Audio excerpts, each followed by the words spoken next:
ವ್ಯಕ್ತಿತ್ವ ಆಯ್ತದೆ. ನಮ್ಮ ಇಡೀ ವ್ಯಕ್ತಿತ್ವ ನಮ್ಮ ಮೇಲೆ ಗಾಢವಾಗಿ ಪ್ರಭಾವ ಬೀರಿದ ಒಟ್ಟು ವಿಚಾರಗಳ ಮೊತ್ತ. ಅದಕ್ಕೆ ಹಲವಾರು ಕಥೆಗಳು ನಮ್ಮೆದುರುಗಡೆ ಇದೆ. ಸಾಂಗತ್ಯ, show your friend, I will tell who you are. ನಿನ್ನ ಗೆಳೆಯನನ್ನು ನನಗೆ ತೋರಿಸು, ನಾನು ನೀನು ಎಂಥವನಂತ ಹೇಳ್ತೇನೆ ಅನ್ನೋ ವ್ಯಾಖ್ಯ. ಏನದು?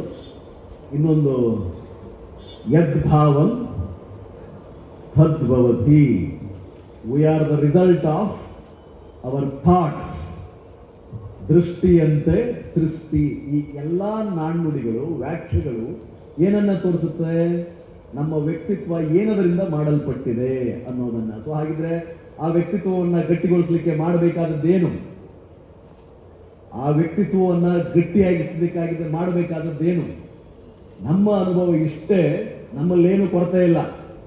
ಗಂಗಾವತಿ ಆಗಿರಲಿ, ಸಿಂಧನೂರು ಆಗಿರಲಿ, ಕರ್ನಾಟಕವೇ ಆಗಿರಲಿ, ದೇಶವೇ ಆಗಿರಲಿ, we are having 50% of the total population who are below 30 years. 30 ವರ್ಷಕ್ಕೂ ಕಡಿಮೆ ಇರತಕ್ಕಂಥ ವ್ಯಕ್ತಿಗಳೇ young nation. But what it is made up of? ಯಾವುದರಿಂದ ಮಾಡಲ್ಪಟ್ಟಿದೆ ಈ 30 ವರ್ಷಕ್ಕೂ ಕಡಿಮೆ ಇರುವ ಎಲ್ಲ ಹುಡುಗರು? ಏನು ಆಲೋಚನೆ ಮಾಡ್ತಿದ್ದಾರೆ? ಯಾವ ರೀತಿ ಅವರ ದೃಷ್ಟಿಕೋನ ಇದೆ?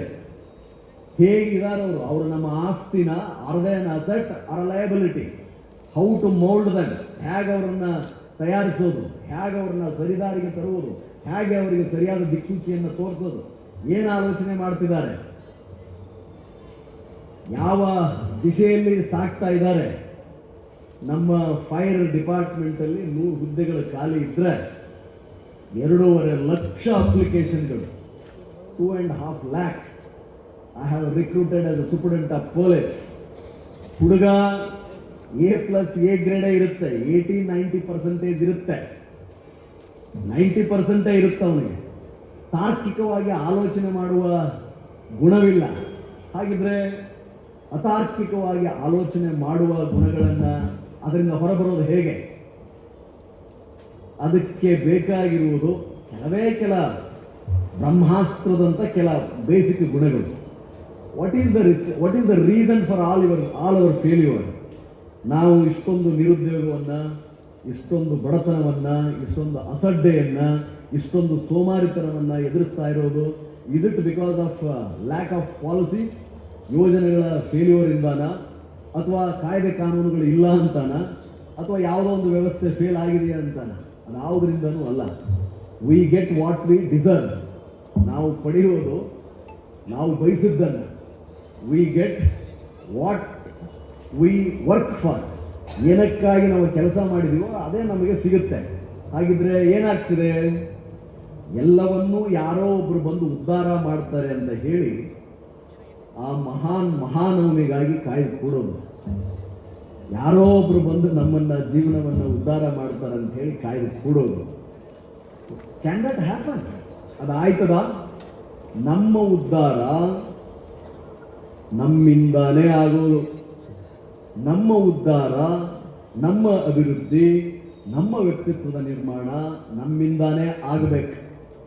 ಈ ಹಬ್ಬ ನಾವು ಮಾಡ್ತೀವಲ್ಲ, ಅದರ ಹಿನ್ನೆಲೆಯನ್ನ ನಾನು ಹೇಳ್ತಾ ಇದ್ದೆ, ನಿನ್ನೇನು ಹೇಳಿದೆ, ಇವತ್ತು ಅದು ಪ್ರಸ್ತುತ ಹೇಳ್ತೇನೆ. ದಸರಾ ಹಬ್ಬ ಹೇಗೆ ಆರಂಭ ಆಯಿತು? ನಮ್ಮ ಪರಂಪರೆಯಲ್ಲಿ ಆಚರಿಸುವ ಪ್ರತಿ ಹಬ್ಬಗಳಿಗೂ ಕೂಡ ಒಂದು ಹಿನ್ನೆಲೆ ಇದೆ.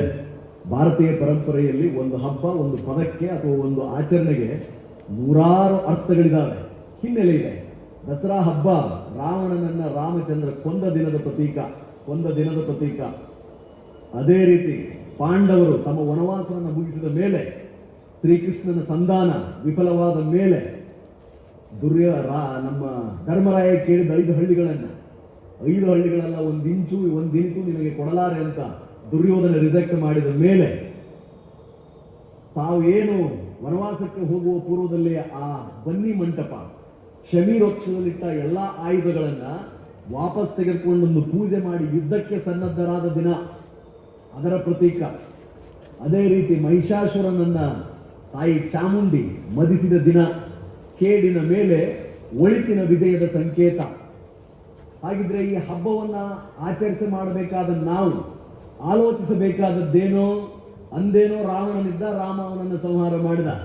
ಅಂದೇನೋ ಕೌರವರು ಪಾಂಡವರ ಮೇಲೆ ಅನ್ಯಾಯ ಮಾಡಿದ್ರು, ಪಾಂಡವರು ಅವರ ಮೇಲೆ ಯುದ್ಧಕ್ಕಾಗಿ ಶಸ್ತ್ರಾಸ್ತ್ರಗಳನ್ನು ಪೂಜೆ ಮಾಡಿ ಯುದ್ಧಕ್ಕೆ ಹೋದ್ರು. ಅಂದೇನೋ ಒಬ್ಬ ಪುರಾಣದಲ್ಲಿ ಒಬ್ಬ ರಾಕ್ಷಸನ ಉಲ್ಲೇಖ ಬರುತ್ತೆ, ಅವನನ್ನು ವಧಿಸಿದ ತಾಯಿ ಚಾಮುಂಡಿಯ ವಿಜಯೋತ್ಸವವಾಗಿ ವಿಜಯದಶಮಿ.